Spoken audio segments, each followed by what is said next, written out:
Pues bueno, buenos días. Bienvenidos a todos, todas, todes.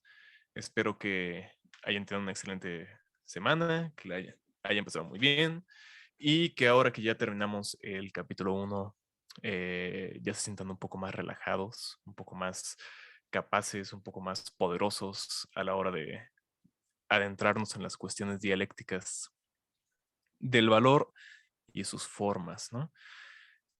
Hoy vamos a leer el capítulo número 2 de El Capital. El capítulo 2 es el capítulo acerca del intercambio, que es una cuestión que ya había estado flotando desde el capítulo 1. El capítulo 1, que es el capítulo de la mercancía, necesariamente ya introdujo temas de toda la primera sección, ya introdujo el intercambio, ya introdujo el dinero, y el resto de la sección, es decir, los capítulos 2 y 3, versan justamente acerca de estas categorías que vamos a intentar dilucidar a mayor detalle antes de terminar esta sección. Antes de entrar directamente a la lectura, les quiero comentar que Mariana y yo, Mariana Sánchez, la otra compañera que está colaborando en la administración de este círculo de lectura, decidimos algunas cosas de nuestro procedimiento en las próximas semanas. Entonces les queremos comentar cuál va a ser el calendario de actividades de aquí a enero. La idea, ya les habíamos comentado, es tener una sesión especial con un invitado que nos pueda responder dudas y preguntas de orden propiamente económico que hayan surgido a lo largo de la lectura. Ya hemos sacado algunas de las preguntas que ustedes han hecho, algunas otras que nosotros hemos formulado, y nos gustaría que si ustedes van teniendo dudas que a lo largo de estas sesiones no se lleguen a contestar de manera cabal, las vayan anotando, vamos a hacer nosotros lo mismo, para entregárselas a nuestro invitado especial y que tenga oportunidad de conocerlas antes de que venga a platicar con nosotros. Esa sesión especial sería el 18 de diciembre. El 18 de diciembre pensamos que, bueno, vamos así. El día de hoy vamos a acabar el capítulo 2, porque el capítulo 2 está cortito, está fácil, es como un descanso después del capítulo 1 que estaba denso y horrendo. Eh, entonces el capítulo 2 nos lo echamos completito ahorita. El capítulo 3, que es el capítulo del dinero, no es tan complejo en el sentido en que lo era el capítulo 1, que presenta dificultades de orden, digámosle, filosófico. Es un poco más duro de roer. El capítulo 3 es más bien talacha. Es mucha analizar conceptos y ir viendo cómo surgen genéticamente unos de otros y cosas así, ¿no? Entonces el capítulo 3, más que dificultad, es extenso. Entonces lo vamos a dividir en 4 partes, más o menos es lo que estamos calculando que nos va a tomar leer el capítulo 3, 4 sesiones. Eso quiere decir que lo terminaríamos el 11 de diciembre. El 18 de diciembre sería nuestra sesión especial con nuestro querido invitado, que como les digo va a venir a resolver cualquier duda que tengamos de orden puramente económico. Y estoy seguro que ya llegando al capítulo 3 van a surgir algunas preguntas que tal vez yo no esté preparado para responder y que tal vez aquí en el grupo ninguno de los miembros del club pueda, tenga los conocimientos técnicos necesarios para respondernos, pero justamente por eso nuestro invitado, que es filósofo de la economía, nos podrá echar la mano. Eh, Eso sería, como les digo, el 18, ¿no? Y comenzaríamos, más bien, después del 18, vamos a tener 2 semanas de vacaciones, porque vienen la Navidad y el Año Nuevo. Entonces, el sábado 25, pues no vamos a, trabajar en 25 de diciembre. Yo creo que si no vamos a estar ebrios o crudos, vamos a estar con la familia o simplemente en comunión con nuestro querido Señor Jesucristo, ¿no? Eh, Dice Daya que les presente al invitado, pero ya les haremos llegar quién es el invitado especial. Tampoco es para crear misterio, es simplemente porque estamos esperando un par de días más, un par de semanas más antes de decirles quién es, únicamente para que haya pues expectación tal vez, pero también para ir preparando cartelitos para hacer publicidad en las redes sociales, cosas así, ¿no? Eh, ya les diremos, yo creo que la próxima semana, los detalles, pero tengan en mente que va a ser el 18 de diciembre, entonces no falten. El 25 vamos a estar en Navidad festejando, entonces no va a haber clase, y el 1 de enero, pues tampoco va a haber clase, ¿no? Porque por lo mismo vamos a estar o en ambientes familiares, o crudos, o festejando, o haciendo cualquier otra cosa. Entonces regresaríamos a actividades el 8 de enero. El 8 de enero vamos a comenzar ya la sección segunda, que es el capítulo cuarto, que es tal vez el capítulo que más ansias debe estarles causando a ustedes, si ya saben qué es el capítulo 4, porque el capítulo 4 es cuando finalmente un libro llamado El Capital va a empezar a hablar acerca de qué diablos es el capital. Si lo han notado, el capital no aparece como categoría hasta ahora. ¿Por qué diablos? Bueno, ya veremos por qué, pero el capítulo 4 es un capítulo muy importante si queremos entender a qué diablos nos referimos cuando hablamos acerca de capital. Entonces, eso comenzaría el 8 de enero. Y a partir de ahí, pues ya veremos cómo se desarrollan estas actividades, pero la idea que tenemos, Mariana y yo, es que tengamos otras sesiones especiales más adelante con otros invitados especiales a los cuales podamos presentarles temas de discusión y nos ayuden a armar debate y diálogo con lo que ya hemos leído. Mientras avancemos en nuestra lectura, iremos captando cada vez más categorías críticas que podemos utilizar para análisis de la realidad contemporánea, y creo que vale la pena invitar a gente que esté ya involucrada en debates y discursos contemporáneos a ayudarnos a pensar colectivamente, todos los miembros del club junto con nuestros invitados especiales, este tipo de problemáticas, ¿no? Eh, También les quiero decir, el día de hoy, y creo que ya desde hace un par de días, está sucediendo el Congreso de Marxismo Feminista 2021, donde varias marxistas feministas, mujeres que se dedican a la reflexión y crítica de estos temas desde una perspectiva femenina, desde una perspectiva del movimiento de mujeres, han dado cita a discusiones que yo no he tenido oportunidad todavía de atender, a las mesas que se han hecho ya, pero que únicamente viendo la lista de invitadas y de temas se ve buenísimo. Entonces, ya les compartí eso en el grupo de Filoposteo Dialéctico. Ahí pueden checar cuál es el itinerario, y les haré llegar también al Classroom la invitación, ¿no?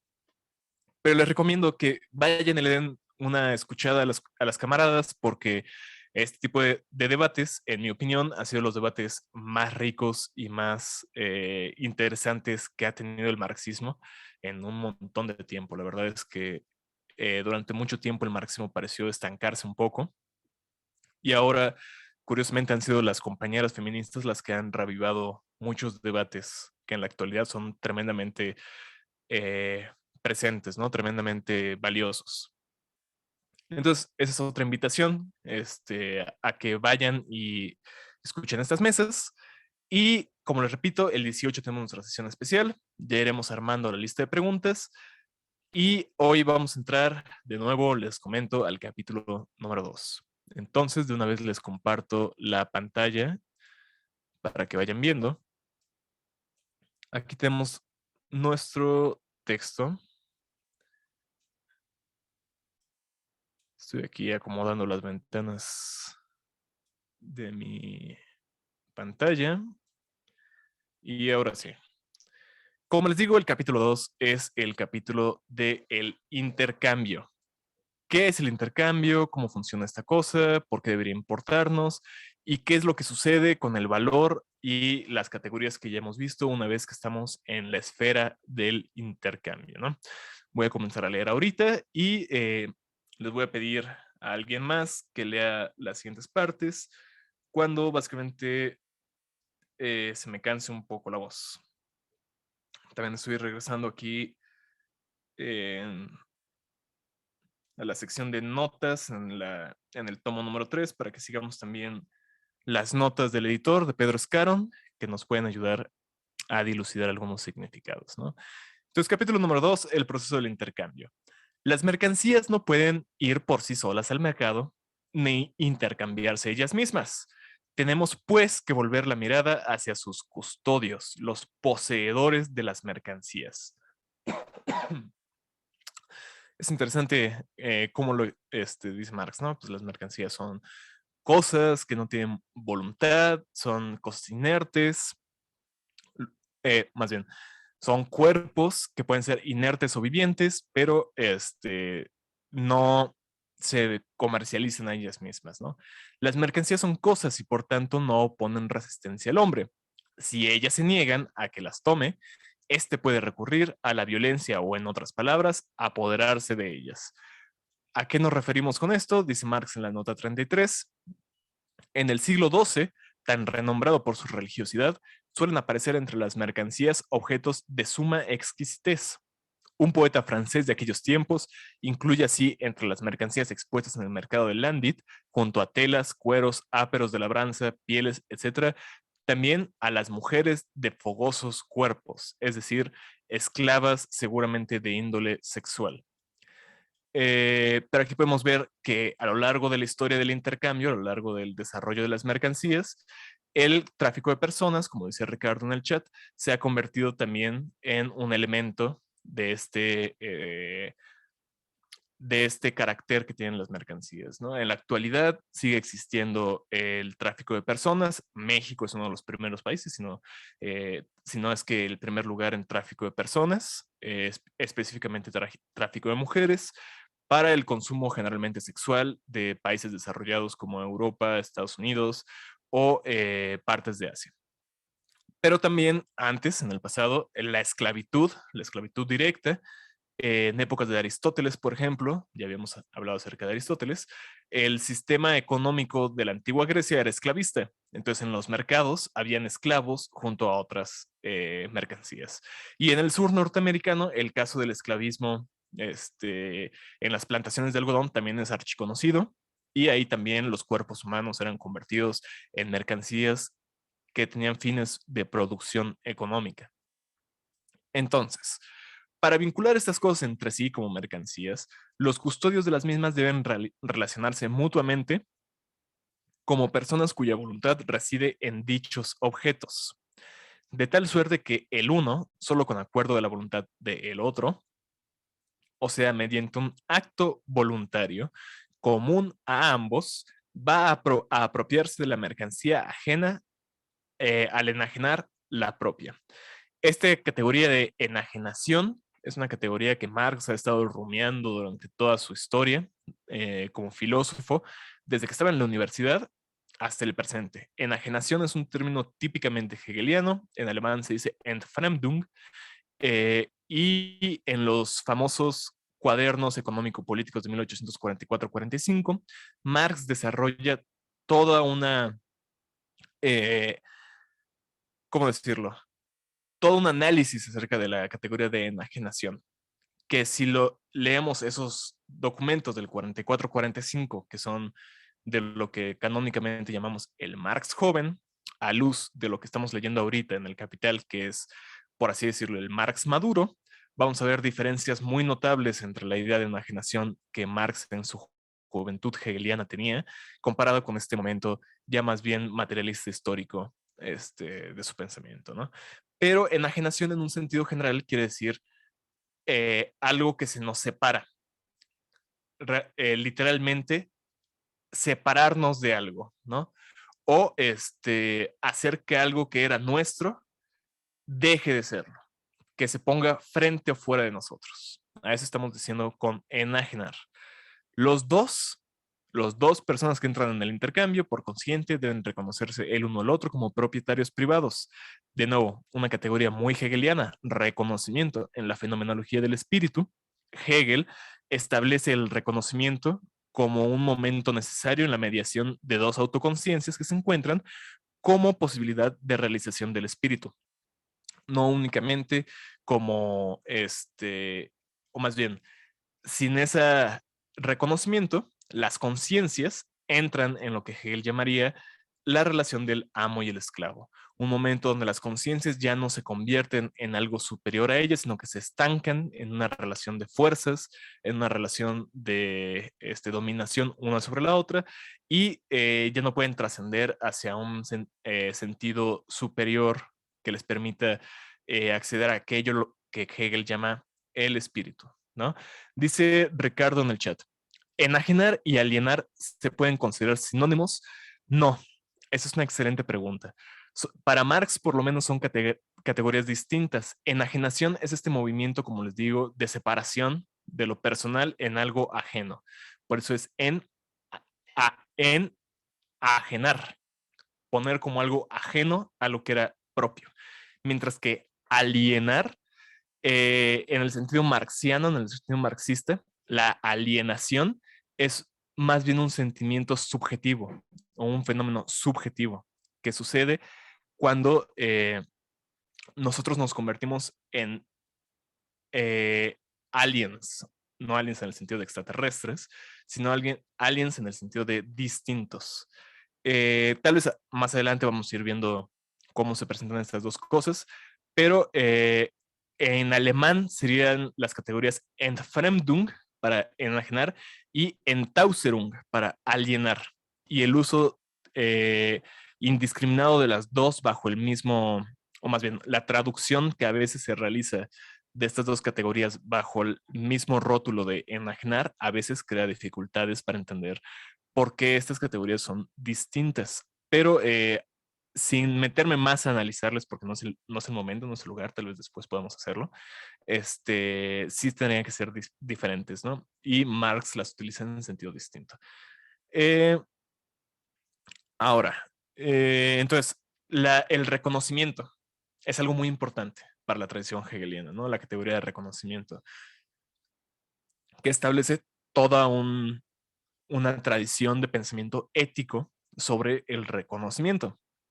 El reconocimiento es para Hegel, como les digo, algo que le permite a los sujetos, algo que le permite a dos conciencias distintas, el unirse en una sola categoría superior que supere, que haga Aufhebung de sus diferencias o de sus particularidades en algo que las reúna en algo distinto, ¿no? Ya hemos hablado acerca de esta categoría también, de superación, que en el sentido hegeliano es negación y conservación al mismo tiempo en una figura distinta a las figuras individuales que la componen.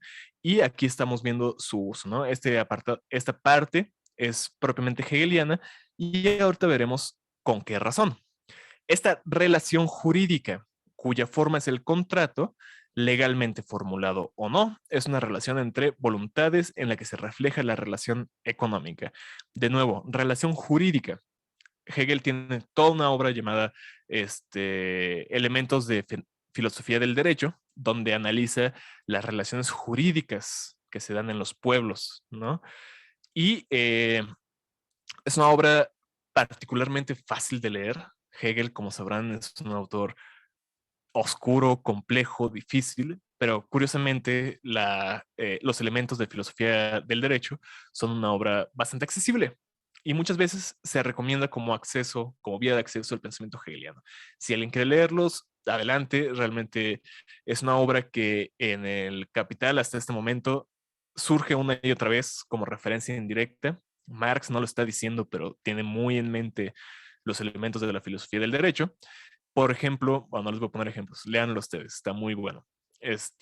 Pero en este momento estamos haciendo, ya tenemos aquí 3 categorías hegelianas y no es de gratis. Entonces, hay aquí un pensamiento que está dialogando con Hegel y el hegelianismo, ¿no? Pero recordemos, es una relación jurídica cuya forma es el contrato legalmente formulado o no. A pesar de que no haya un papel que medie entre el intercambio de mercancías, se está contratando un intercambio en una relación jurídica donde por medio de la del reconocimiento, nos estamos encontrando como iguales. A eso es a lo que vamos. Si yo te reconozco a ti, es porque te reconozco como un igual, como alguien de la misma dignidad o de la misma estatura que yo, y por lo tanto es posible realizar estos acuerdos de carácter jurídico que conforman un contrato. Por eso, cuando alguien hace un intercambio de mercancías y descubre que le han dado una mercancía en sobreprecio, por ejemplo, o que no le dieron la mercancía que esperaba, él puede exigir jurídicamente que se le restituya el valor que ha perdido o que nos sentimos con derecho de exigirle a la otra persona que cumpla su parte del contrato, su parte del acuerdo. Ahí surgen, a partir de la relación real entre los sujetos que conforman una sociedad, todo este tipo de elementos jurídicos, de derecho, contractuales, que nosotros como sujetos vamos nombrando a través de las tradiciones que vamos formando en jurisprudencia, en leyes, en acuerdos y en otras etiquetas que les ponemos, ¿no? Pero antes de que sean leyes, antes de que sean constitución, son relación social. Y de la relación social, luego los hombres le ponemos nombre y las codificamos. Pero lo importante es que se da primero esta relación fundamental entre los sujetos, que luego se va a llevar a una forma legal. Entonces, eh, legalmente formulado o no, ¿no? Es una relación entre voluntades en la que se refleja la relación económica. Hay de nuevo una relación económica en el fondo que luego da paso a una relación jurídica en la superestructura. Marx, ya hemos hablado de este otro texto también en su contribución a la crítica de la economía política, en la introducción misma de la contribución, establece este binomio categorial o este trinomio categorial que se ha hecho también muy común, que se repite una y otra vez, que es el de base, estructura y superestructura. La base para Marx es la economía misma, las relaciones económicas que se dan entre los sujetos. La estructura serían las relaciones sociales que conforman esa base productiva.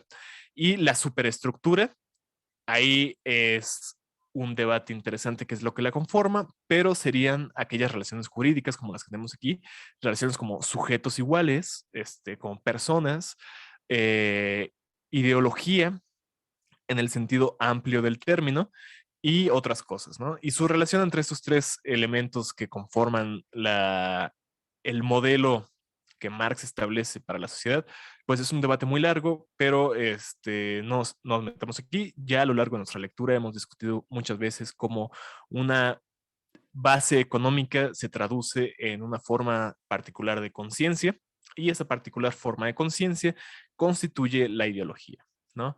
Eh, pero simplemente aquí nos está poniendo de relieve estas categorías de nuevo, ¿no? El contenido de tal relación jurídica, dice Marx, o entre voluntades, queda dado por la relación económica misma. Aquí las personas solo existen, bueno, sí, solo existen unas para otras como representantes de la mercancía y por ende como poseedores de mercancías. En el curso ulterior de nuestro análisis, veremos que las máscaras en lo económico asumen las personas no son más que personificaciones de las relaciones económicas como portadoras de las cuales dichas personas se enfrentan mutuamente. De nuevo, aquellas máscaras, aquellas imágenes que presentamos al mundo, ya sea como productor, ya sea como propietario, es decir, como proletario o como burgués, o como en la antigüedad habíamos visto en nuestra lectura del carácter fetichista de la mercancía. En la antigüedad estaban las máscaras del señor feudal y el vasallo, del esclavo y el esclavista, y otras muchas. Son únicamente personificaciones de relaciones sociales. La relación social que subyace a la categoría jurídica se personifica, se hace persona en la máscara que portamos, en si somos proletarios, o si somos burgueses, esclavistas o esclavos, o cualquier otra categoría jurídica. que constituye al mundo social en el cual nosotros habitamos, ya como elemento de sentido o significante. Entonces,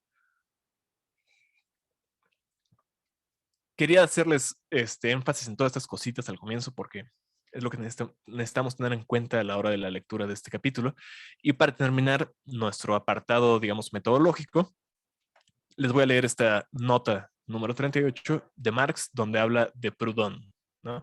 Proudhon comienza por extraer su ideal de la justicia, la justice éternelle, justicia eterna, de las relaciones jurídicas correspondientes a la producción de mercancías, con lo cual, digámoslo incidentalmente, aporta la consoladora prueba para todo burgués filisteo, de que la forma de producción de mercancías es tan eterna como la justicia. Esto lo hace Proudhon en una obra que Marx también criticó en su juventud, una obra que se llama Filosofía de la Pobreza, que Marx en su crítica escribe un libro de crítica llamado Pobreza de la Filosofía, muy irónico de parte de Marx, pero como nos dice aquí, comienza por extraer su ideal de la justicia de las relaciones jurídicas correspondientes a la producción de mercancías. Eso es lo que en filosofía llamamos una hipostatación, que es también lo que sucede cuando nosotros hacemos una Robinsonada, de las cuales ya hemos hablado, hablamos en la sesión pasada. Cuando hacemos una Robinsonada, o en este caso, extraemos nuestros ideales, nuestros principios de las relaciones jurídicas correspondientes a la producción de mercancías de un momento histórico particular, estamos hipostatando, porque este es un movimiento filosófico de nuevo. La hipostatación es tomar aquello que efectivamente es el caso como si fuera lo eterno, fundamental o principal, los axiomas de los cuales partimos, con lo cual únicamente estamos reproduciendo a manera de conciencia, a manera de ideas, el mundo tal cual es. Entonces, Proudhon, ¿qué es lo que hace? Proudhon, para formular su idea de justicia eterna, un principio del cual parte, lo único que está haciendo es reproduciendo la forma del mundo burgués en el cual existe. Es también un producto de lo que podríamos llamar el fetichismo, ¿no? Con lo cual, digámoslo incidentalmente, aporta la consoladora prueba para todo burgués filisteo de que la forma de la producción de mercancías es tan eterna como la justicia. Si la justicia eterna, el principio eterno de la justicia, es una copia de las relaciones de producción burguesas, entonces las relaciones de producción burguesas son eternas. Luego vira Proudhon en redondo y pretende modelar con arreglo a ese ideal, a esa copia de las relaciones de producción burguesas, la producción real de mercancías y el derecho real correspondiente a ella. ¿Qué opinaríamos de un químico que en vez de investigar las leyes efectivamente rigen sobre la asociación y disociación de la materia y en lugar de resolver sobre la base de las mismas determinados problemas, explicara esa composición y descomposición por las ideas eternas de la naturalité, naturalidad, y la affinité, afinidad? Es decir, si únicamente partimos dogmáticamente de ideales que nos hemos creado, que además son extraídos de la realidad que vivimos, estamos trabajando en dirección contraria, ¿no? Como hemos dicho también ya en las reflexiones sobre método, lo que nos interesa es partir de las relaciones existentes para extraer ideas, no partir de ideas para explicar las relaciones. Cuando se sostiene que la usura contradice la justicia éternelle, justicia eterna, la usura, si no lo saben, es el préstamo con intereses, y la équité éternelle, la equidad eterna, y la mutualité éternelle, la reciprocidad eterna, y demás vérité éternelle, verdades eternas, sabemos algo más acerca de ellas que lo que sabían los padres de la iglesia cuando aseguraban que contradecían la grâce éternelle, la gracia eterna, la foi éternelle, la fe eterna, la volonté éternelle de Dieu, la voluntad de Dios. Es decir, cuando nosotros recriminamos algo, en este caso la usura, por contraducir la justicia eterna, realmente no sabemos si nosotros hemos procedido como lo hace Proudhon, copiando las relaciones de producción para fundamentar sus ideas, no sabemos realmente de qué estamos hablando cuando decimos justicia eterna o equidad eterna, reciprocidad eterna u otras verdades eternas, porque lo único que estamos haciendo es reproduciendo las cosas que ya hay en la realidad. No estamos realmente yendo hacia los fundamentos de esas ideas. Entonces no sabemos mucho sobre ellas y no podemos articular una verdadera crítica a la usura en este caso, ¿no? Y podemos hacer el mismo tipo de objeciones cuando vemos crítica social que parte de ideas fundamentales idealistas como estas. Por eso la crítica al idealismo por parte de Marx, del materialismo histórico, es tan fuerte, porque rastrean las ideas que el idealismo utiliza para su crítica social a la forma de las sociedades de las cuales nacen esas ideas. Entonces tengamos eso en cuenta y ahora sí le voy a pedir a alguien más que continúe la lectura. Entonces, Dae, no sé si quieras echarnos la mano. Sí. Muchas gracias. Ay, espérame. ¿En qué línea estábamos? Perdón. En lo que precisamente distingue Ok, de lo la que mercancía. precisamente, ok, va. Lo que precisamente distingue de la mercancía a su poseedor es la circunstancia de que todo otro cuerpo de mercancía solo cuenta para aquella como forma de manifestación de su propio valor. Niveladora y cínica desde la cuna, está siempre pronta para intercambiar no solo el alma, sino también el cuerpo por cualquier otra mercancía, aunque ésta sea más repulsiva que Maritornes. No sé qué es Maritornes. Esta falta de sensibilidad en la mercancía, por lo concreto que hay en el cuerpo de sus congéneros, lo suple su poseedor con sus 5 y más sentidos. Aquí nada más, aquí hay dos categorías, dos palabras, ¿no? Niveladora, que está haciendo referencia nada más como brevario cultural, a el movimiento de los levelers, que era un movimiento, me parece que durante la Revolución Inglesa, allá por el 1500, 1600, no me acuerdo cuándo sucedió esa revolución, el movimiento que abogaba por básicamente el derecho de la pequeña burguesía, las pequeñas propiedades, y Maritornes. Maritornes es en El Quijote de Cervantes el contrario a Dulcinea.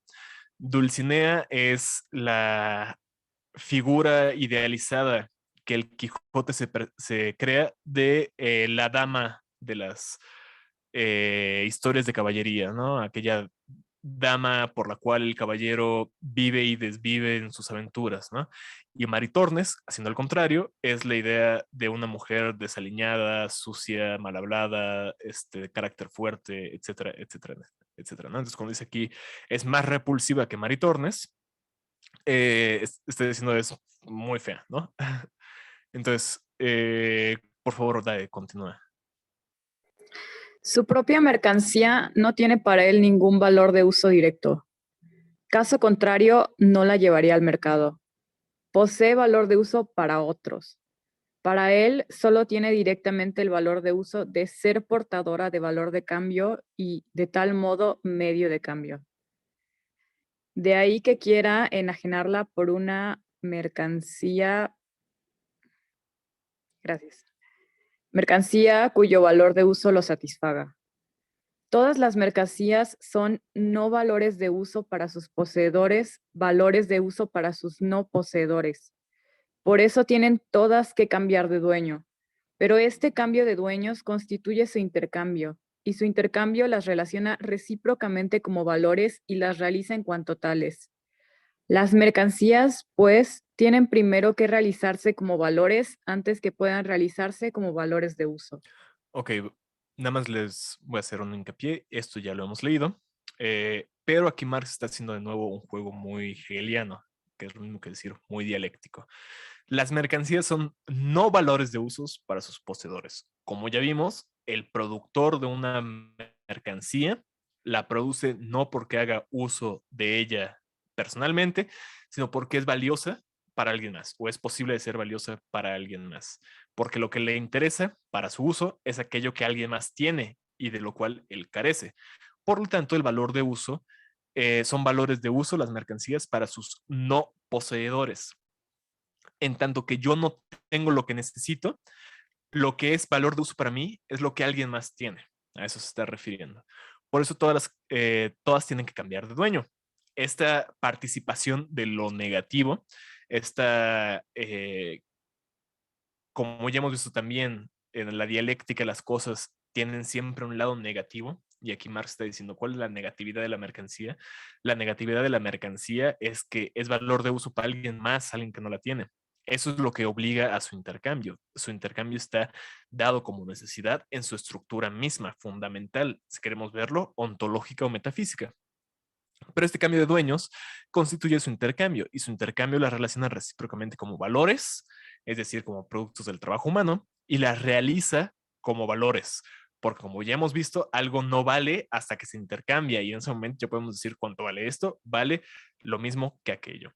Las mercancías pues tienen primero que realizarse como valores antes que puedan realizarse como valores de uso, porque antes de que fueran valores, antes de su intercambio, como ya hemos visto, eran no valores de uso.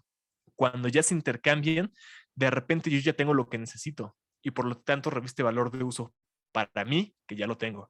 Mientras no lo tuviera o no lo hubiera intercambiado por otra cosa, era un no valor de uso para mí o un valor de uso para su no poseedor. Aquí está la determinación dialéctica o negativa en la mercancía. Continúa, por favor, Dae.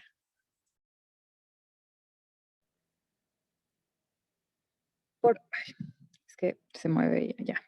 Por otra parte, tienen que acreditarse como valores de uso antes de poder realizarse como valores, ya que el trabajo humano empleado en ellas solo cuenta si se lo emplea en una forma útil para otros. Pero que sea útil para otros, que su producto satisfaga necesidades ajenas, es algo que solo su intercambio puede demostrar. Todo poseedor de mercancías solo quiere intercambiar la suya por otra cuyo valor de uso satisfaga su propia necesidad. En esta medida, el intercambio no es para él más que un proceso individual. Por otra parte, quiere realizar su mercancía como valor y por ende convertirla en cualquier otra mercancía que sea de su agrado y valga lo mismo siendo indiferente que su propia mercancía, tenga para el poseedor de la otra valor de uso o carezca de éste. En esa medida, el intercambio es para él un proceso social general. Pero el mismo proceso no puede ser a un mismo tiempo para todos los poseedores de mercancías exclusivamente individual y a la vez exclusivamente social general. Si examinamos el punto más de cerca, veremos que a todo poseedor de mercancías, toda mercancía ajena se le presenta como equivalente particular de la suya, y esta como equivalente general de todas las demás. Pero como esto se aplica igualmente a todos los poseedores de mercancías, ninguna de ellas es equivalente general y, en consecuencia, las mercancías no poseen una forma de valor relativa general en la que pueda equipararse los valores, compararse en cuanto a magnitudes de valor. Las mercancías, pues, en absoluto se enfrentan entre sí como mercancías, sino solamente como productos o valores de uso. En su perplejidad, nuestros poseedores de mercancías piensan como Fausto. En el principio era la acción. De ahí que hayan actuado antes de haber pensado. Las leyes de la naturaleza inherente a las mercancías se confirman en el instinto natural de sus poseedores. Solo pueden relacionar entre sí sus mercancías en cuanto a valores y por tanto, solo en cuanto a mercancías al relacionarlas antitéticamente con otra mercancía cualquiera que haga las veces de equivalente general. Aquí déjame hacer un paréntesis, ¿no? Aquí tenemos otra categoría que suena muy hegeliana, ¿no? Antitéticamente, ¿no? Una relación antitética. Si ustedes han escuchado algo de Hegel, pero no lo han leído, seguramente habrán escuchado que para Hegel la dialéctica está compuesta de tres términos: la tesis, la antítesis y la síntesis. Sin embargo, esto no es verdad.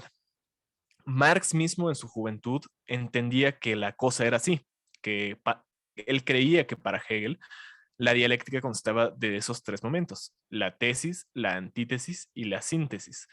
Sin embargo, Hegel mismo se separa de esta interpretación, que más bien es de un filósofo anterior a Hegel, de Fichte, que era heredero de Kant, eh, por decir que es un modelo muy simplista que no da cuenta realmente de cómo suceden o cómo un método dialéctico tendría que proceder. Sin embargo, Marx no está haciendo uso aquí del término antitético en ese sentido, en el sentido espuriamente hegeliano que él mismo atribuye en su juventud a Hegel. Ya en su madurez, yo sostengo que Marx tenía un entendimiento mucho más fino de Hegel, pero la idea aquí, al decir relacionarlas antitéticamente, es simplemente decir, se están relacionando las mercancías con algo que no son ellas. Las mercancías solicitan para su intercambio en cuanto a valores la existencia de algo más que las trasciende, de algo que no son ellas. A eso nos referimos con antitético. Por favor, no piensen en esta interpretación espuria de Hegel, que, como les digo, ni es hegeliana, ni Marx está haciendo uso de ella en este momento. Y esta intervención que les hago es básicamente para disipar ambas ideas. No nos vayamos con la finta. Si ustedes han escuchado esta interpretación de Hegel, que Hegel pensaba de esta manera o que Marx está siguiendo a Hegel en esta manera, ¿no? Incluso cuando Marx se equivocó en su juventud al atribuirle esta lectura a Hegel, lo hizo con la intención de refutarla, de desecharla. Entonces aquí no estamos siguiendo esta interpretación. Dae, por favor, continúa a partir de este es el resultado. Sí. Este es el resultado que se alcanzó en el análisis de la mercancía, pero solo un acto social puede convertir a una mercancía determinada en equivalente general.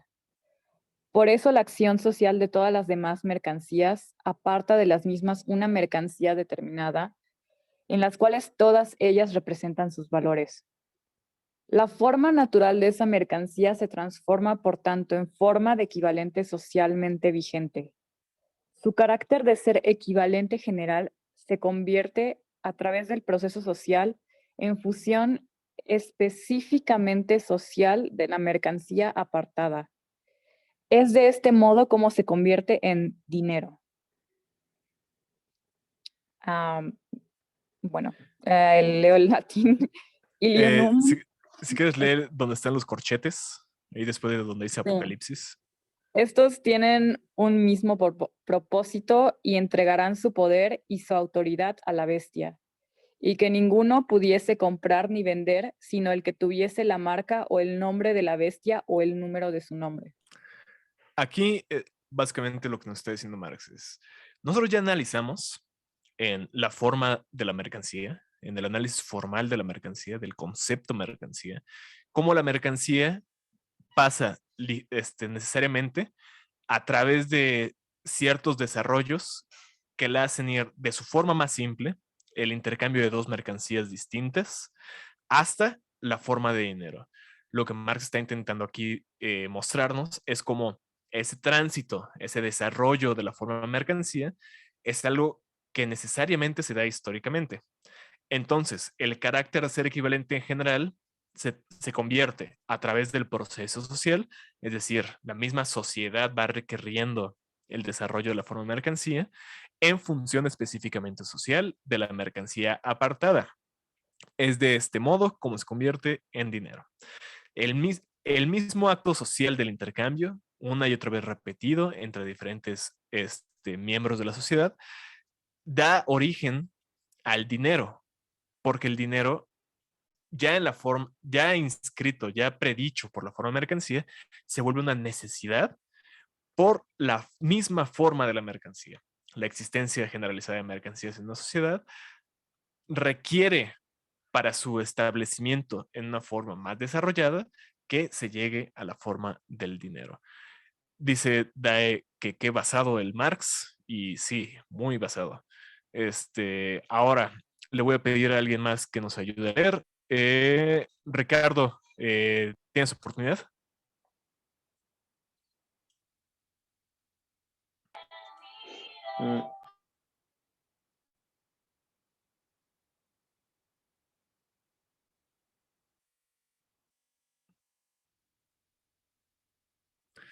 Creo que Ricardo se nos perdió. Si quieres leo yo, Pablo. Muchas gracias, Mariana. Esa cristalización, que es el dinero, constituye un producto necesario del proceso de intercambio en el cual se equipara de manera efectiva y recíproca los diversos productos del trabajo y por consiguiente se transforman realmente en mercancías. La expansión y profundización históricas del intercambio desarrollan la antítesis latente en la naturaleza de la mercancía, entre valor de uso y valor. La necesidad de dar una expresión exterior a esa antítesis con vistas al intercambio contribuye a que se establezca una forma autónoma del valor mercantil y no reposa ni ceja hasta que se alcanza definitivamente la misma mediante el desdoblamiento de la mercancía en mercancía y dinero. Por consiguiente, en la misma medida en que se consuma la transformación de los productos del trabajo en mercancías, se lleva a cabo la transformación de la mercancía en dinero. Mariana, ¿puedes leer aquí la nota 40, por favor? Lo que está señalado. Claro.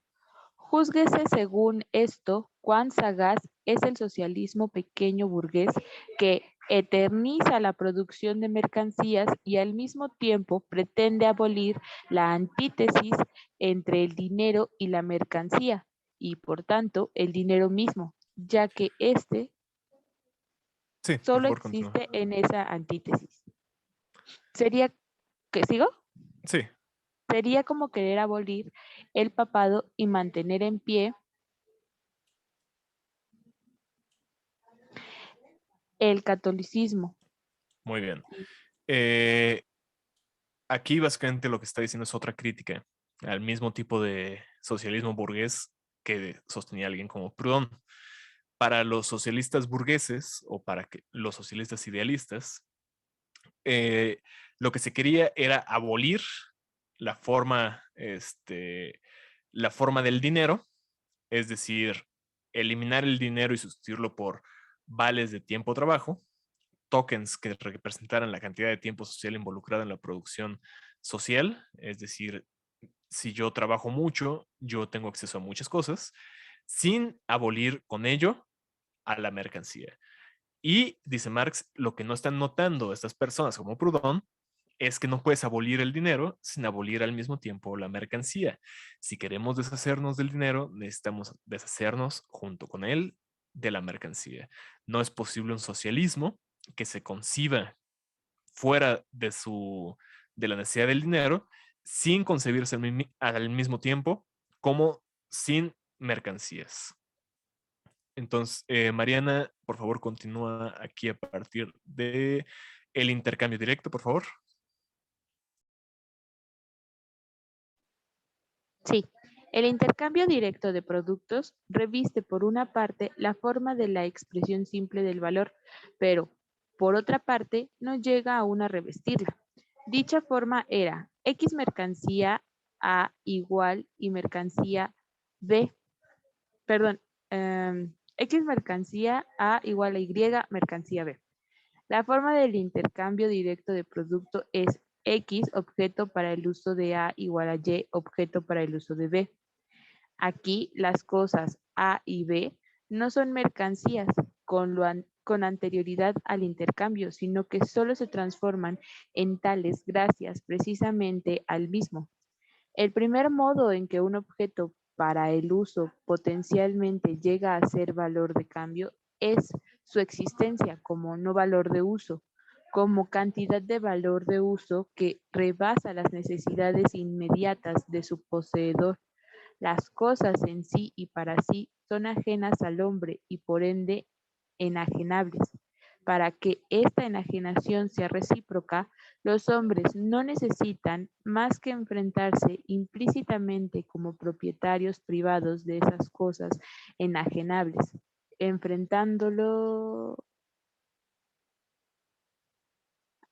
enfrentándose precisamente por eso como personas independientes entre sí. Tal relación de ajenidad recíproca, sin embargo, no existe para los miembros de una entidad comunitaria de origen natural, ya tenga la forma de una familia patriarcal, de una comunidad índica antigua, de un estado inca, etcétera. El intercambio de mercancías comienza donde terminan las entidades comunitarias, en sus puntos de contacto con otras entidades comunitarias o con miembros de estas, pero Nada más, antes de que continúes aquí, Mariana, sí, esto es algo también de lo que ya habíamos hablado, ¿no? En el mundo tradicional, en las comunas rurales agrarias que conformaban la mayor parte de la historia de la humanidad, los seres humanos vivíamos en comunidad. Entonces lo producíamos todos y lo producíamos para todos. No había intercambio de los productos socialmente producidos. Entonces, ya sea que pensemos en una familia patriarcal, en una comunidad índica antigua, en un estado inca del Perú o en las comunidades agrarias prehispánicas de la cuenca del Valle de México o de la zona maya, en general de la Mesoamérica, no vamos a encontrar en ninguna de ellas la relación de ajenidad recíproca que es necesaria para la existencia de la mercancía, porque ellas no vivían enajenados unos de los otros, vivían en comunidad. Entonces, Mariana, si quieres, continúa con, pero no bien las ajá, cosas. sí, pero no bien las cosas devienen mercancías en la vida exterior, también se vuelven tales por reacción en la vida interna de la comunidad. La proporción cuantitativa de su intercambio es, en un principio, completamente fortuita. Si las cosas son intercambiables, ellos se deben al acto de voluntad por el que sus poseedores resuelven enajenarlas recíprocamente. Aún así, se consolida la manera paulatina, la necesidad de objetivos para el uso ajenos, la repetición constante del intercambio hace de él un proceso social regular. Con el paso del tiempo, es forzoso que se produzca por lo menos una parte de los productos del trabajo.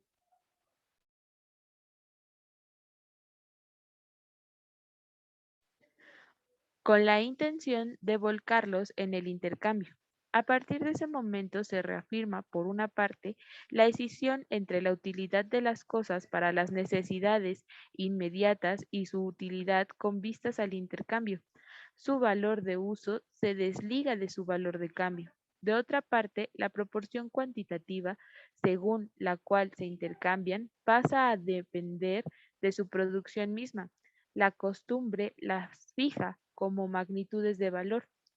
En el intercambio directo de productos, toda mercancía es directamente medio de cambio para su poseedor y equivalentemente para su no poseedor, pero solo en la medida en que tenga valor de uso para él. Por tanto, el artículo que se cambia aún no ha adquirido una forma de valor independiente de su propio valor de uso o de la necesidad individual que experimentan los sujetos del intercambio. La necesidad de esta forma se desenvuelve a la par del número y variedad crecientes de las mercancías que entran al proceso de intercambio. El problema surge simultáneamente con los medios que permiten resolverlo. Nunca se efectúa un tráfico en el que los poseedores de mercancías intercambien sus artículos por otros y los comparen con estos, sin que las diversas mercancías de los diversos poseedores de estas se intercambien dentro de ese tráfico con una tercera mercancía, siempre la misma, y comparen con ella en cuanto a valores. Dicha tercera mercancía, en la medida en que se convierte en equivalente de otras mercancías diversas, adopta directamente la forma de equivalente general o social, aunque dentro de límites estrechos. Aquí de nuevo, como ya habíamos visto en el capítulo 1, el equivalente general lo podemos pensar como en el caso del cacao en el mundo prehispánico, ¿no? Entonces, cuando Marx está diciendo se intercambian a través de una tercera mercancía, podemos imaginarlo como diciendo, bueno, en el mundo prehispánico, se pagaba en forma de cacao, ¿no? O podemos pensarlo en el Japón feudal como el pago de tributos en la forma de arroz, que también servía como forma general del intercambio, ¿no? Entonces, Marenta, por favor, continúa a partir de esta forma de equivalente general. Sí, esta forma de equivalente general brota y se desvanece con el contacto social momentáneo que le dio vida. Alternativa y fugazmente recae en esta mercancía o en la de más allá, pero con el desarrollo del intercambio mercantil se adhiere de manera firme y exclusiva a clases particulares de mercancías, o, o sea, cristaliza en la forma de dinero. A qué clase de mercancías queda fijada es, en un comienzo, un hecho fortuito. Dos circunstancias, sin embargo, son en general las determinantes.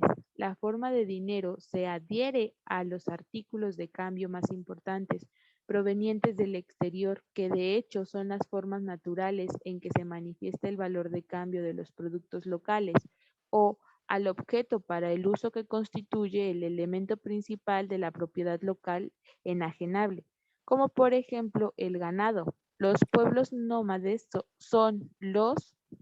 Aquí, antes de que continúe Mariana, Sí. yo no estoy al tanto, pero hay una discusión contemporánea respecto a si estos son de hecho eh, las orígenes del dinero. Eh, Según sé, no me hagan mucho caso, hay teorías en la actualidad, por ejemplo, la teoría monetaria moderna, que intentan descubrir el origen histórico del dinero en otras cuestiones como el pago de tributos. Pero aquí Marx, esta parte de aquí, esta de dos circunstancias, sin embargo, lo podemos poner entre corchetes, tomémoslo únicamente como una explicación histórica o el intento de historizar una explicación que es contingente a lo que Marx tenía de acceso de material de estudio en el siglo XIX. En la actualidad, podemos revisar este tipo de afirmaciones y ver si son verdaderas o falsas, pero siento que no modifiquen mucho el tipo de conclusiones a las cuales llega Marx con este análisis. Pero si ustedes quieren investigar un poco más, pueden ir a, como les digo, la teoría monetaria moderna y ver qué dicen sus exponentes, ¿no? Entonces, los pueblos nómades son los eh, primeros en desarrollar la forma de dinero. Continúa Mariana, por favor. Ajá. Porque todas sus pertenencias son móviles y revisten, por tanto, la forma de directamente enajenables, y porque su modo de vida los pone de continuo en contacto con entidades comunitarias distintas de la suya, incitándolos en consecuencia al intercambio de productos. A menudo, los hombres han convertido al hombre mismo bajo la forma de esclavo en material dinerario original, pero nunca a la tierra. Esta idea solo podía aflorar en la sociedad burguesa ya desarrollada. Data del último tercio del siglo XVII y hasta en el siglo más tarde, durante la Revolución Burguesa de los franceses, no se intentó llevarla a la práctica a nivel nacional. En la misma medida en que el intercambio de mercancías hace saltar sus trabas meramente locales y que el valor de las mercancías, por ende, se expande hasta convertirse en concreción material del trabajo humano en general, la forma de dinero recae en mercancías adecuadas por su naturaleza para desempeñar la función social de equivalente general, los metales preciosos. Ok, gracias, Marinita. Eh, Voy a releer este último párrafo. En la misma medida en que el intercambio de mercancías hace saltar sus trabas meramente locales, es decir, las trabas que tiene la forma del intercambio simple o la del equivalente general, y que el valor de las mercancías, por ende, se expande hasta convertirse en concreción material del trabajo humano en general, cuando ya se establece este tipo de regularidad en el intercambio, La forma de dinero recae en mercancías adecuadas por su naturaleza para desempeñar la función social de equivalente general, los metales preciosos. Ya dejamos de utilizar el cacao, que se puede quemar, que se puede echar a perder, lo podemos utilizar de algunas otras formas y por lo tanto desaparece de la circulación y establecemos que el dinero se convierta, o más bien que algo se convierta en dinero, que por sus cualidades físico-químicas sea más perdurable, que son los metales preciosos. Esto en el caso de Occidente, de Europa en particular. En otras sociedades, pues pudo haber sido distinto. Yo no sé suficiente de la historia del dinero como para decirles cómo funcionó, si en todas las sociedades, de hecho, se atribuyó a los metales preciosos la función de dinero por necesidad, pero podemos verlo como una simple conclusión provisional, ¿no? De nuevo, todo este tipo de afirmaciones teóricas históricas podemos ponerlas en paréntesis e ir realmente a la historia de las sociedades para ver cómo de hecho sucedió este tipo de cosas y si había necesidad o no. Pero eso no afecta mucho, o en mucho, me parece, el tipo de conclusiones a las cuales llega el análisis tanto de la mercancía, que como hemos visto en su forma desemboca naturalmente en el dinero, como el del intercambio. Entonces le voy a pedir a alguien más que lea. Iván, ¿serías tan amable? Sí. Y bien, la proposición según la cual, aunque el oro y la plata no son dinero por naturaleza, el dinero es por naturaleza oro y plata. Muestra la congruencia entre sus propiedades naturales y sus funciones.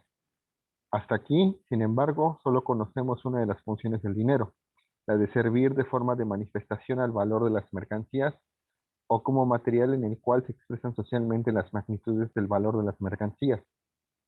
Forma adecuada de manifestación del valor o concreción material del trabajo humano abstracto y, por consiguiente, igual. Solo puede serlo una materia cuyas porciones posean todas la misma cualidad uniforme. Por lo demás, siendo puramente cuantitativa la diferencia que existe entre las magnitudes del valor, la mercancía dineraria ha de poder reflejar diferencias puramente cuantitativas y por tanto ser divisibles a voluntad y en parte susceptibles de volver a integrarse. El oro y la plata poseen por naturaleza esas propiedades. El valor de uso de la mercancía dineraria se desdobla. Al lado de su valor de uso particular en cuanto mercancía, el oro, por ejemplo, sirve para obturar cavidades dentarias como materia prima de artículos suntuarios, etc. Adquiere un valor de uso formal que deriva de sus funciones sociales específicas. Puesto que todas las demás mercancías son tan solo equivalentes particulares del dinero, y es el equivalente general de las mismas, aquellas se comportan como mercancías particulares ante el dinero, como la mercancía general.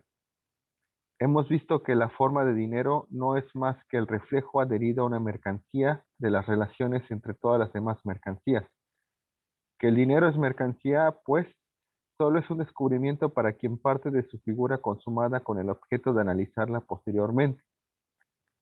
El proceso de intercambio confiere a la mercancía que él transforma en dinero, no el valor, sino la forma específica de valor que la caracteriza.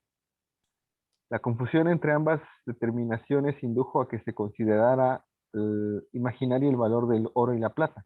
Aquí, si recordarán, nuestra compañera Laura Medel, que por desgracia no ha podido estar en las sesiones, aunque nos sigue en YouTube, en algún momento en una de las sesiones pasadas nos preguntó, ¿entonces el dinero es mercancía?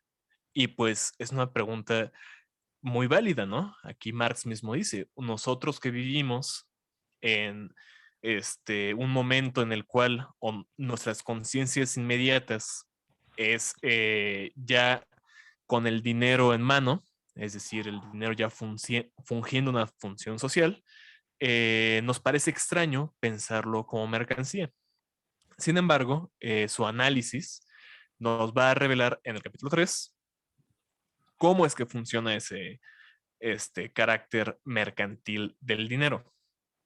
Sin embargo, hay que tenerlo en cuenta. El dinero es una mercancía, es la desembocadura de la misma forma mercantil, únicamente que sirviendo una función social, que es la del intercambio. Y ya que estamos ahorita analizando el intercambio, es necesario ver cómo el dinero funge esta función para el intercambio de mercancías. Como les digo en el capítulo 3, vamos a analizar ya a cabalidad, con mucha fineza, la forma de dinero y las formas de los precios, pero aquí tenemos que tener eso en cuenta, ¿no? El dinero es una mercancía y no tiene nada de raro decirlo, a pesar de que nos suene extraño a nosotros en una conciencia natural que se enfrenta al dinero como medio de intercambio. Entonces, por favor, y aquí, la confusión entre ambas determinaciones indujo a que se considerara imaginario el valor del oro y la plata. Imaginario en ese sentido tiene más que ver con arbitrario que con lo que nosotros normalmente llamamos imaginación, ¿no? Imaginación suele ser entendida como esta facultad que nos permite crear imágenes mentales, que no tienen referencia en la realidad. Yo puedo imaginar un unicornio sin que el unicornio exista en la realidad, pero aquí tiene que ver más con que nosotros los humanos soñamos con una ficción que es el valor del dinero o el valor del oro y la plata, y como si ese valor no fuera realmente algo que existe socialmente determinado. Entonces, por favor, Iván, continúa a partir de como en ciertas funciones. Sí, como en ciertas funciones, se puede reemplazar el oro por simples signos. Surgió el otro error, el de que el oro mismo sería un simple signo. No obstante, en esta concepción está implícita la vislumbre de que la forma del dinero es exterior a la cosa misma y por tanto mera forma de manifestación de relaciones humanas ocultas detrás de ella. En ese sentido, toda mercancía sería un signo, porque en cuanto a valor es solo envoltura objetiva del trabajo humano empleado en ella. Pero cuando se sostiene que las características sociales que adoptan las cosas o las características de cosas que asumen las determinaciones sociales del trabajo sobre la base de determinado modo de producción son meros signos, se afirma a la vez que son producto arbitrario de la reflexión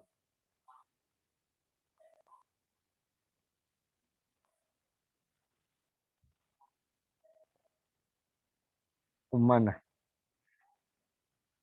Era este el modo favorito a que se recurría en el siglo XVIII para explicar aquellas formas enigmáticas de las relaciones humanas cuya génesis aún no se podía descifrar, despojándolas por lo menos transitoriamente de la apariencia de ajenidad. Observamos más arriba que la forma de equivalente adoptada por una mercancía no implica que su magnitud de valor esté cuantitativamente determinada. El hecho de que sepamos que el oro es dinero y por tanto directamente intercambiable por cualquier otra mercancía, no significa que sepamos, por ejemplo, cuánto valen 10 libras de oro. Al igual que todas las mercancías, el dinero solo puede expresar su propia magnitud de valor relativamente en otras mercancías. Su propio valor lo determina el tiempo de trabajo requerido para su producción y se expresa en la cantidad de toda otra mercancía en la que se haya solidificado el mismo tiempo de trabajo. Esta fijación de su magnitud relativa de valor se verifica en su fuente de producción, por medio del trueque directo. No bien entra en la circulación como dinero, su valor ya está dado. Y si bien ya en los últimos decenios del siglo XVII, superada ampliamente la fase inicial en el análisis del dinero, se sabía que este último es mercancía. No se habían dado más que los primeros pasos. La dificultad no estriba en comprender que el dinero es mercancía, sino en cómo, por qué, por intermedio de qué una mercancía es dinero. Aquí, como verán, está expresada de manera muy clara la dificultad a la cual nos enfrentamos, ¿no? La dificultad no estriba en comprender que el dinero es mercancía. Tal vez para nuestra conciencia inmediata, el que el dinero sea mercancía suena un poco contraintuitivo, porque nosotros no vamos al mercado a comprar dinero. Yo nunca he ido, por ejemplo, a la central de abastos a comprar 10 kilos de pesos, ¿no? O $10. Bueno, sí hay mercados de divisas, pero no las pensamos necesariamente como si fueran mercancías, ¿no? La dificultad no está ahí, sino en cómo y por qué, por intermedio de qué una mercancía es dinero. Cómo a lo largo del desarrollo de las sociedades producen el dinero como un momento necesario de su propio desarrollo. Ahí está la cuestión. Y ahí es donde hemos estado reflexionando desde el capítulo 1, pero aquí ya lo vemos en el proceso mismo, ¿no? Entonces, Iván, continúa a partir de veíamos, por favor. Veíamos que ya en la más simple expresión del valor X mercancía A igual a Y mercancía B, la cosa en la cual se representa la magnitud del valor de otra cosa parece poseer su forma de equivalente independientemente de esta relación, como propiedad natural de carácter social. Hemos analizado la consolidación de esa falsa apariencia.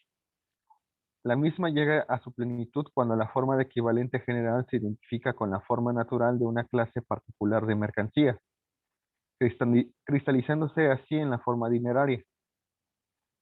Una mercancía no parece transformarse en dinero porque todas las demás mercancías representen en ella sus valores, sino que a la inversa, estas parecen representar en ella sus valores porque ella es dinero.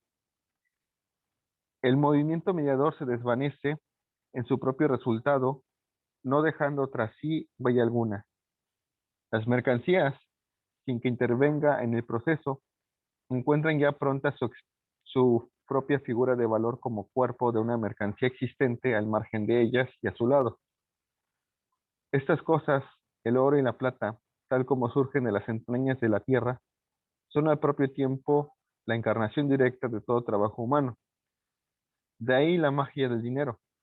El comportamiento puramente atomístico de los hombres en su proceso social de producción y por consiguiente la figura de cosa que revistan sus propias relaciones de producción, figura que no depende de su control, de sus acciones individuales conscientes, se manifiesta ante todo en que los productos de su trabajo adoptan en general la forma de mercancía.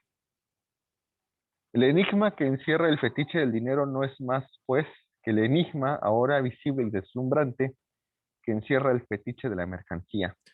Aquí ya habíamos nosotros leído el carácter fetichista de la mercancía, lo leímos la semana pasada.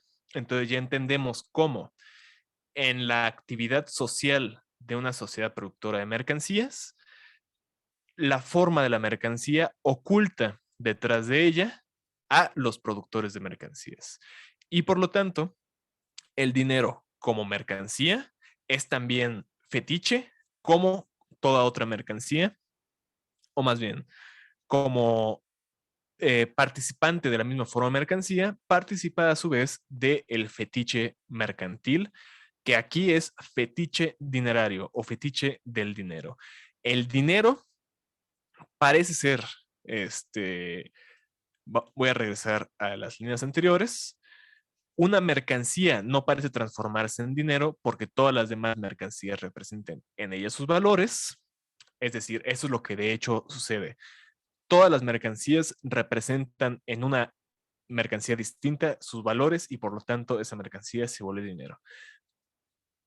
Pero lo que la conciencia ideológica, es decir, la conciencia para la cual se efectiviza el fetiche mercantil, piensa que las mercancías, parecen representar en ellas sus valores porque ella es dinero. Es decir, ¿por qué una taza cuesta 100 pesos? Bueno, porque 100 pesos es dinero, ¿no? ¿Por qué pesos? Porque el peso es el dinero y es la medida de los valores. Listo, ¿no? Pero eso como fetiche nos oculta este otro lado, que es que el desarrollo mismo de la forma de mercancía desemboca en el dinero. Entonces, el fetiche dinerario nos hace pensar en la dirección equivocada, en la dirección contraria. Entonces, si nosotros ya recordamos cómo funciona el fetiche mercantil, esta parte del fetiche dinerario no nos cuesta más dificultad. Sin embargo, de nuevo, como estamos en el apartado acerca del intercambio, lo que estamos viendo es cómo este fetiche sucede, de hecho, cuando nosotros intercambiamos las mercancías que ya revisten formas fetichistas.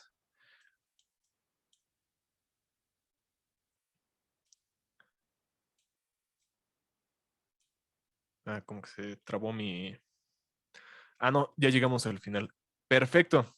Entonces, aquí termina el capítulo 2. Estuvo bastante más amable que el capítulo 1, ¿no? Voy a dejar de compartir pantalla. Realmente, si nosotros ya atravesamos los pantanosos terrenos de la mercancía, el intercambio de la misma parece no tener gran dificultad. También por eso el capítulo 2 pues, está tan cortito. Marx en cierta forma intuye que ya dijo lo necesario acerca del intercambio como para que este solo sea una especie de explicitación de ese proceso, pero que ya está presupuesto en la mercancía. Entonces pues ya podemos darnos el lujo de relajarnos un poquito y simplemente ver cómo funcionan estas relaciones en la práctica, ¿no? Entonces, por suerte ya terminamos el capítulo 2, no está difícil, está sabrosón. Si hay alguna duda, si alguien se quedó con alguna pregunta, algo que quiera comentarnos, háganos el favor de dejarlo en el chat o de tomar la palabra. Pero nada más a modo de repaso, digamos, para retroalimentación, ahorita en lo que van pensando sus preguntas, podemos decir que el proceso del intercambio es simplemente el cambio de mercancías. Este intercambio sucede efectivamente cada vez que nosotros vamos al mercado, es decir, lleva muchísimo tiempo dándose, y que a lo largo del desarrollo de las sociedades, el intercambio, es decir, la necesidad que unos sujetos sociales tienen de apropiarse de objetos del uso de los cuales ellos carecen, pero que otras personas tienen, va creando a lo largo del tiempo la necesidad de que una tercera mercancía venga a mediar ese intercambio.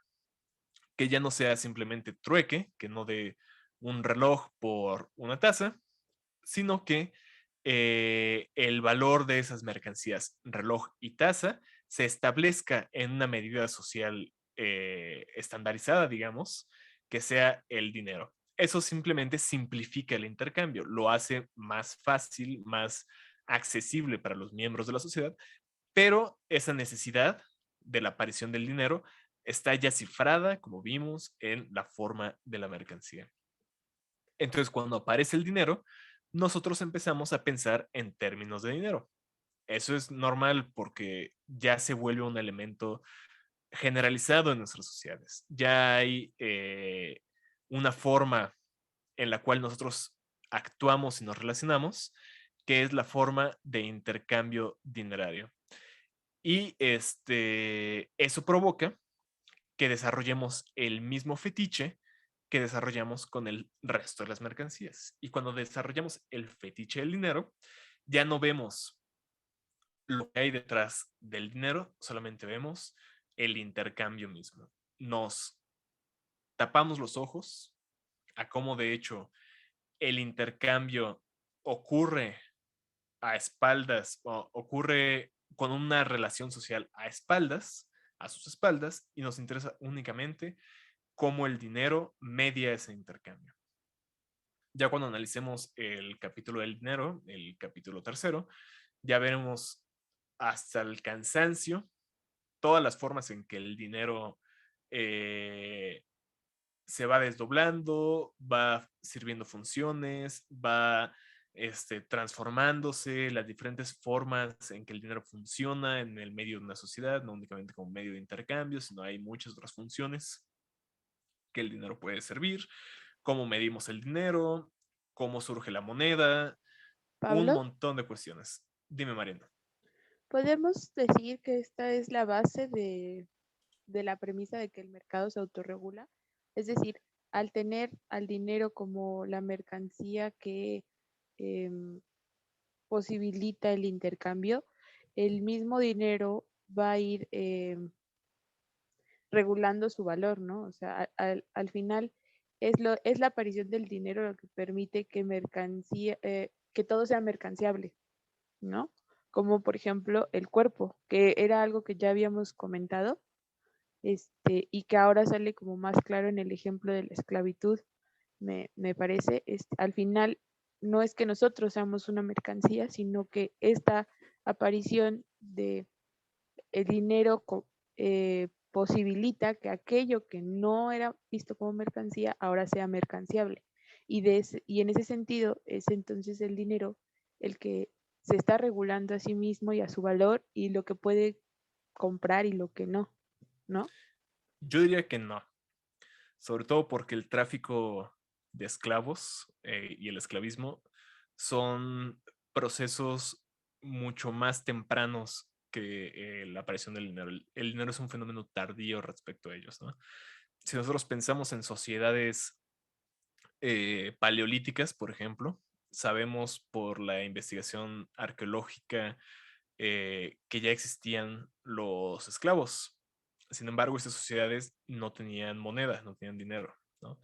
Entonces, entiendo hacia dónde va tu pregunta, pero yo creo que no, que el que nosotros podamos convertir a los seres humanos en mercancía no responde a algo que el dinero como novedad histórica en las sociedades traiga consigo, sino al contrario.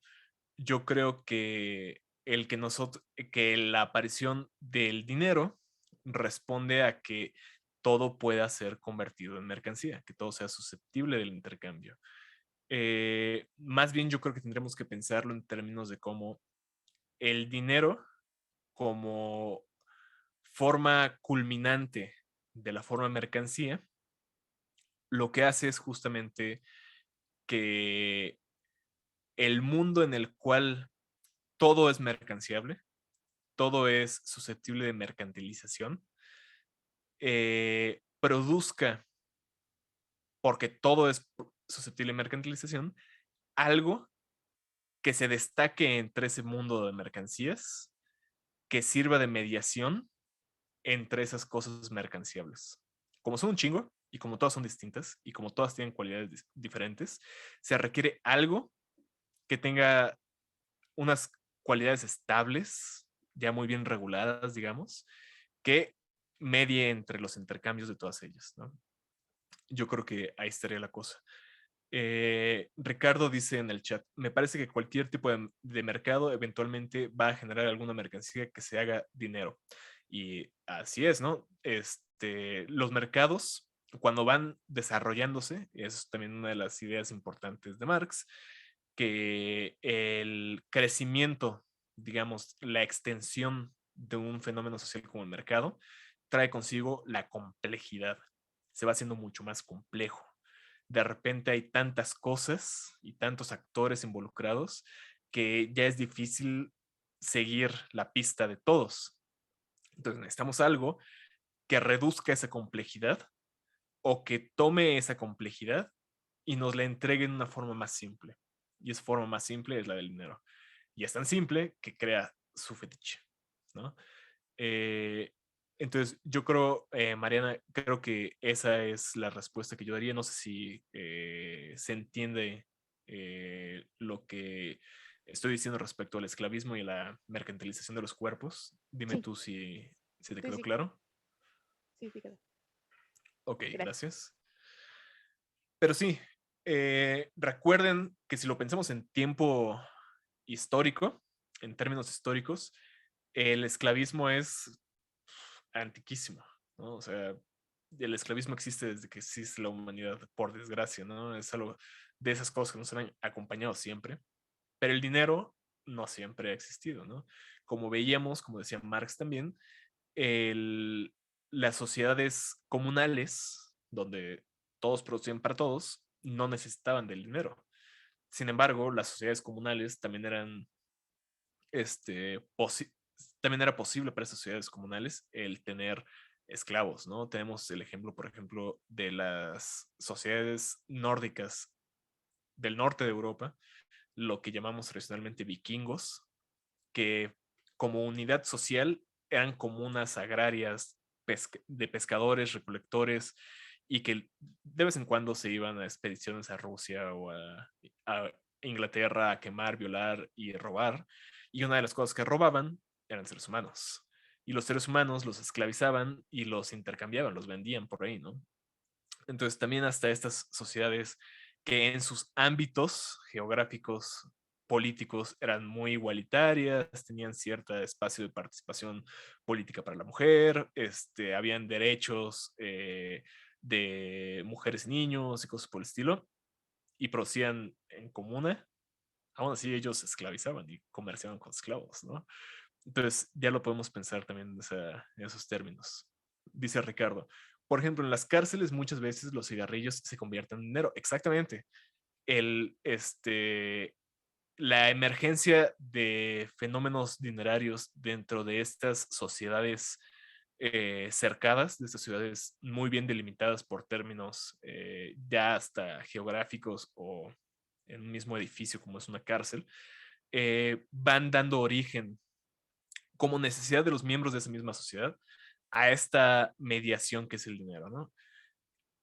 Ahí yo creo que los teóricos de la teoría moderna del dinero y algunos teóricos monetarios seguramente ya han hecho investigaciones antropológicas o sociológicas sobre este tipo de ambientes y el dinero que surge en ellas. Pero los libertarios, de nuevo, no puedo escaparme de hablar de los libertarios, ¿no? Hay un argumento libertario de que no es necesario, digamos, una entidad regulatoria central como lo es el Estado o el Banco Central de la moneda o del dinero, porque sociedades como las cárceles tienden a la producción espontánea de fenómenos como el dinero. Luego entonces nosotros, sin el maligno Estado que nos coerciona violentamente, podríamos utilizar moneda que ya no dependa del Banco Central y sus esbirros, ¿no? Sin embargo, como les digo, más allá de lo que ya leímos de Marx y lo que podamos leer en el capítulo 3, parece ser que históricamente las sociedades producen dinero no como un fenómeno necesariamente emergente, sino por una lógica estatal, porque una sociedad necesita el pago de tributos a su casta dominante. La casta dominante necesita un estándar del pago de tributos. Entonces establecen, por ejemplo, ya les había comentado en Japón, el arroz como estándar del pago de tributos, o en el mundo prehispánico el cacao y la pluma de quetzal. Tú tienes que pagarme cada 3 meses 1000 plumas de quetzal, ¿no? No puede ser otra cosa. Tiene que ser 1000 plumas de quetzal, porque ya establecimos que la pluma de quetzal tiene una función social específica que es la de servir de intercambio y el pago de tributos, ¿no? Y así parece ser que va apareciendo el dinero, pero a partir de la verticalidad de estas sociedades, ¿no? La teoría marxista, sin embargo, no, a mí me parece, no sufre demasiado con la introducción de este tipo de consideraciones, porque la moneda o el dinero de todos modos surge a partir de una lógica de intercambio, ¿no?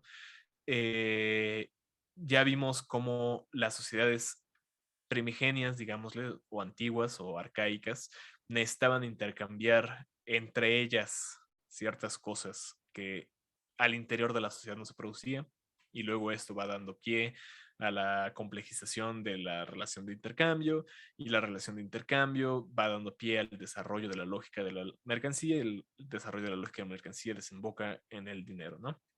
Sin embargo, el que históricamente, de hecho, se diera que el dinero se estableciera al interior de sociedades estricta y verticalmente organizadas, no es excluyente de esta otra lógica del desarrollo de la lógica mercantil, ¿no?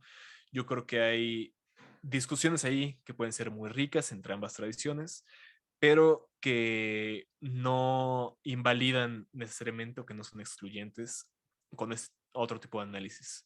Yo creo que eso vale la pena reflexionarlo mucho, y si alguien quiere meterse a los teóricos de la teoría monetaria moderna, puede ir a buscar sociología del dinero, sociología o historia del dinero, y ver cómo se da en las sociedades, ¿no? Pero, curiosamente, como dice Ricardo, se da el caso que en lugares como las cárceles surge el dinero, ¿no? Y a partir de una lógica mercantil. Entonces, tengamos estas dos cosas en cuenta. Pero bueno, si alguien más gusta participar, todavía tenemos unos minutitos. Si no, les voy diciendo lo que vamos a leer para la próxima semana. La próxima semana vamos a leer el capítulo 3, ¿no? El capítulo, ahora sí, del dinero. Y voy a hacer algunas advertencias. El capítulo del dinero, ya les dije, no es tan difícil como el capítulo 1. Es engorroso, es talacha. Entonces, si ustedes ya avanzaron un poco más, si están adelantándose porque son muy amantes de Marx y ya han leído el capítulo 3, se habrán dado cuenta que simplemente nos pide un poco de ejercicio y memorización, o más bien de memoria RAM, por así decirlo, como ir cargando varias cosas en la cabeza mientras leemos. Pero yo les recomendaría que hagan el ejercicio de leerlo y tener una libreta de notas al lado. Vayan sacando las categorías que Marx va introduciendo y traten de establecer las relaciones que existen entre ellas, ¿no? Eso les va a facilitar mucho la lectura del capítulo 3, que puede ser un poco, puede tener un poco de truco, si se dan cuenta, ¿no?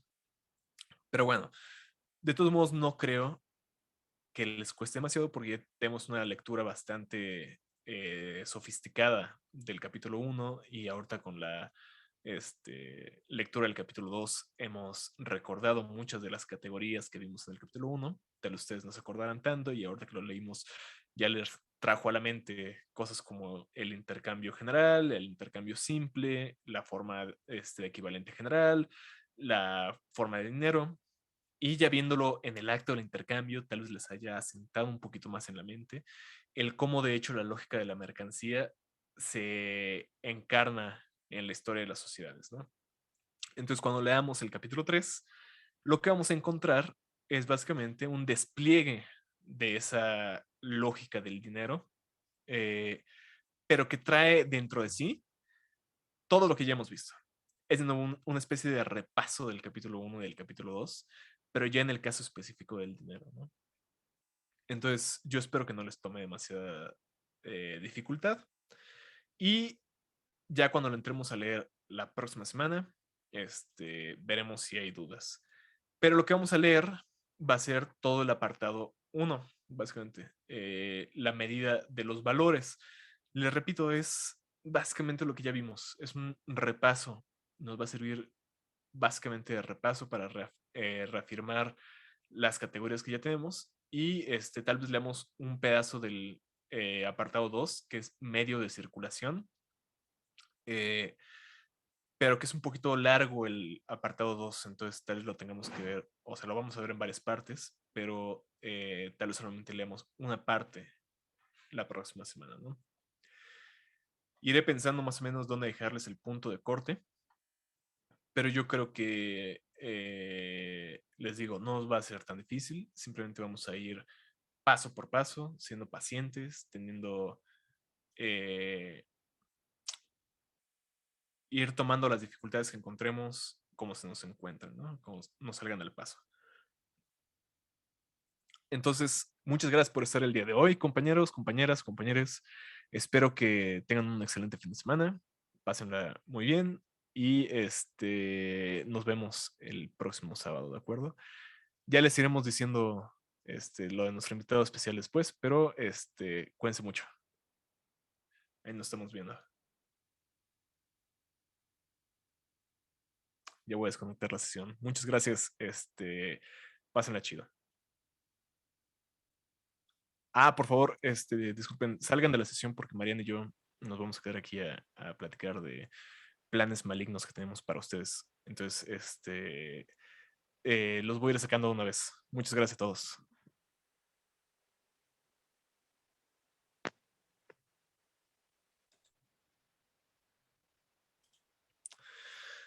Entonces, La Marianita. grabación.